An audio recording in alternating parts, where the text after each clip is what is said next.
What's up guys? Coach K here. Another day, another K. Another workout na naman to. Kasi galing tayong beda kanina.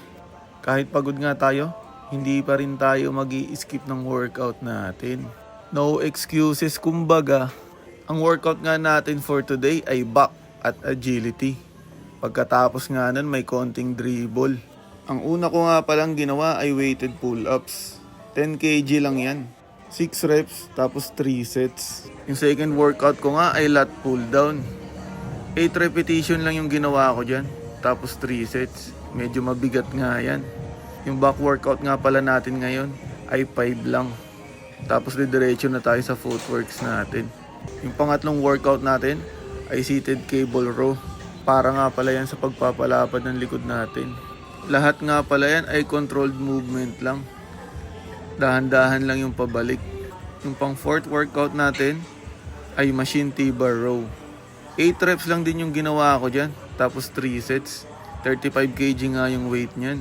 Para nga pala yan sa upper back natin na may konting kasama na ding rear delts.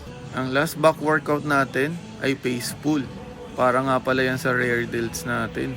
12 repetition yung ginawa ko dyan. Tapos 3 sets. Kasi hindi naman sobrang bigat ng nilagay kong weight. Pagkatapos nga ng 5 back workout, ay dumiretso na ako sa agility ko. Gumamit nga ako ng ladders dito. Ang una kong ginawa ay in-outs lang. Papunta at pabalik. Yung sunod na ginawa nating ladder drills, lateral, in, out, out. Same lang din yung ginawa natin, papunta, tapos pabalik lang ulit. Yung pangatlong ladder drills natin, lateral, in, out, out na may kasamang high knees. Yung pang-apat na agility workout natin ay in, out, out naman.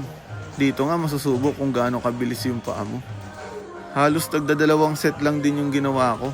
Papunta tapos pabalik lang. Ang next na ginawa ko nga ay stutter in, out. Pero may bands na tayong gamit dyan para medyo mas mahirap yung agility natin. Right papunta, tapos left naman yung pabalik. Dyan nga nagkamali pa ako ng tapak. Yung sunod na ginawa natin, out, out, in. Pero may bands na tayong gamit dyan. Medyo nakakapagod nga tong workout na to. Kitang-kita nyo naman, pawis na ako. Kahit gabi na yan. Tapos sinundan natin siya ng in, out naman. Binaliktad lang natin. Pagkatapos na nag-ali shuffle naman tayo. Pero banded pa rin yan. Papunta lang din, tapos pabalik. Diyan nga parang umaapoy na yung calf ko. Tapos sinundan natin ng banded in, out, out. Pero lateral movement yung ginawa natin dyan. Ang last agility workout natin ay reverse in, out, out. Pero banded pa rin. Gusto nga natin ma-develop yung bilis ng paa natin. Medyo nararamdaman ko na nga yung improvement ng paa ko. After ng footworks natin, nag-dribblings naman ako. Gumamit nga ako ng rope dito. Para na napapractice na natin yung ball handling natin. Pati yung offhand natin, lumala. Ang sunod na ginawa ko nga ay rope slam to pocket. 2 to 3 dribbles lang yan, tapos ipapacket mo lang yung bola. Pero habang nagpapacket ka, kailangan continuous yung rope slam mo. Pagkatapos nun, 2-pound dribble, over, tapos pocket dribble naman tayo. Pero same lang din, yung rope slam mo continuous lang din. Pwede nyo nga yung gawing 10 per side. Pagkatapos nga nun, nag-dribblings naman ako. Push pocket lang naman yung ginawa ko dun. Ipupush ko lang yung medicine ball pa front, tapos ipapacket ko lang yung bola. Papunta ay right, tapos pabalik naman ay left. Yung gantong dribble workout nga ay nakita ko lang kay Paul George. Ginaya ko lang din. Nakakatulong nga to para ma-maintain mo yung lower position mo.